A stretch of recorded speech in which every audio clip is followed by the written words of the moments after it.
This is an American Lock 1100, and I'm going to do a quick little walkthrough of how to pick this lock and my thoughts and tips on what I experienced with it. So the first thing that I always note to people when they're starting with this lock is use lighter tension than you think you need to, and we'll go into that more when I pick it. I'm going to go over a few points, and then we'll vice this up and open it up. But you're going to find that each time you open it, you use less and less tension, and it's just you're gonna get really clean feedback by doing that. The next point that I would have for this lock is if you're new to serrations, just go one click at a time. So you're gonna have your tension, you're gonna pick a pin, you get a single click, you go to the next binding pin, get a click, and just repeat that cycle back to front, front to back, whatever you want. Just keep finding a binding pin, get a single click, and move on. And before you know it, the lock will be open.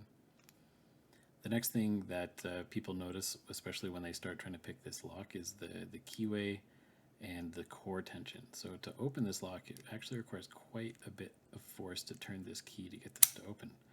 But that force only applies after you've engaged the lock and opened it. So this part here, this is where all of your core tension is going to be while you're picking, and this has no resistance on it whatsoever. So your tension while you're picking can be feather light, and you'll be able to get the feedback on the pins. And only once it's open, that's when you need to apply that extra force and get it open. So some people actually get the lock picked and don't realize it, that they've had the lock picked, because they don't put enough pressure to fight that core spring.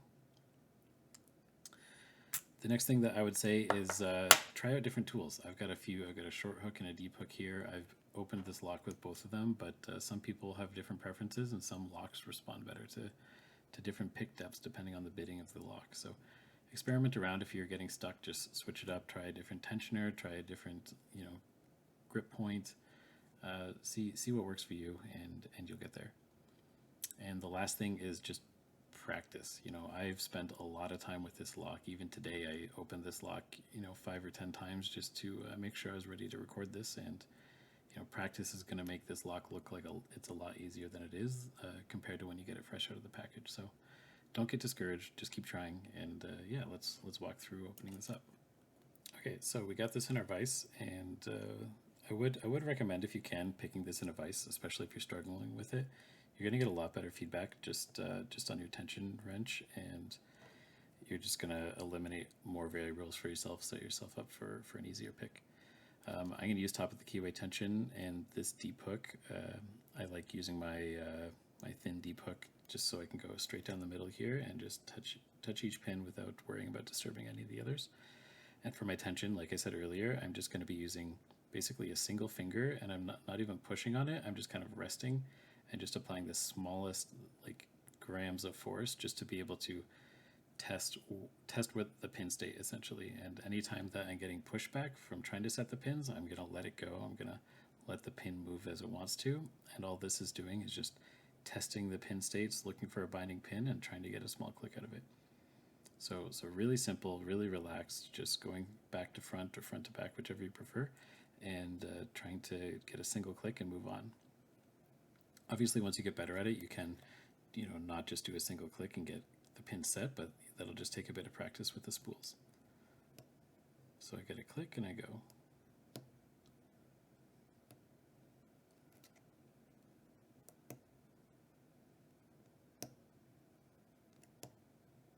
And I just look for anything binding.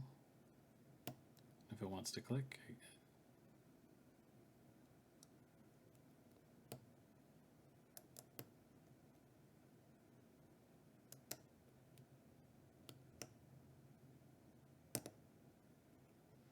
and as you get used to this, you'll be able to really tell the difference between setting into a serration and getting these pins set.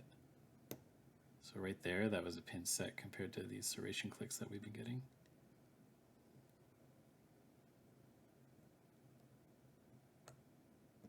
Those ones don't want to go, so I'm just moving on.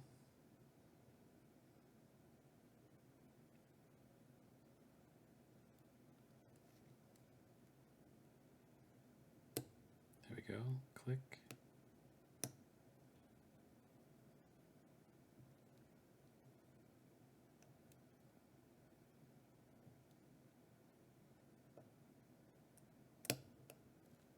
Pretty big click there on the first pin. Kind of a double grind.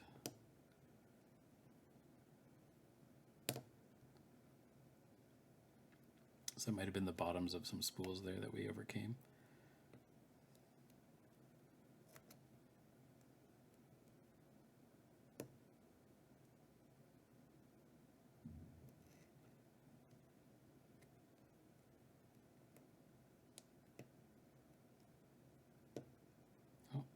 And so this is the last part here where this looks like a really deep false set, but really this lock is open, and it just takes a lot more force to get through that last bit there and get this lock open. So keep practicing. You'll get there. Just work on those serrations. I recommend get used to oversetting those serrated pins. It's going to feel a little counterintuitive, but you want to get used to that feeling of when you've pushed that pin too far. It's going to be a little bit distinct. It's going to be subtle, but as you lift that, you'll get that distinct click, and then there's just going to be a little bit of extra movement, and it's just going to feel a little bit sandbaggy, a little bit mushy, and it's just going to feel like you're kind of sliding that pin, and that's not the feeling that you want after you get that click on that driver pin. And to drop it, all you're going to do is just the slightest release of pressure, and these overset pins will fall right down, and you can just get back to it. So that's all I have on this. If you have any more questions, just let me know in the comments, and thanks for watching.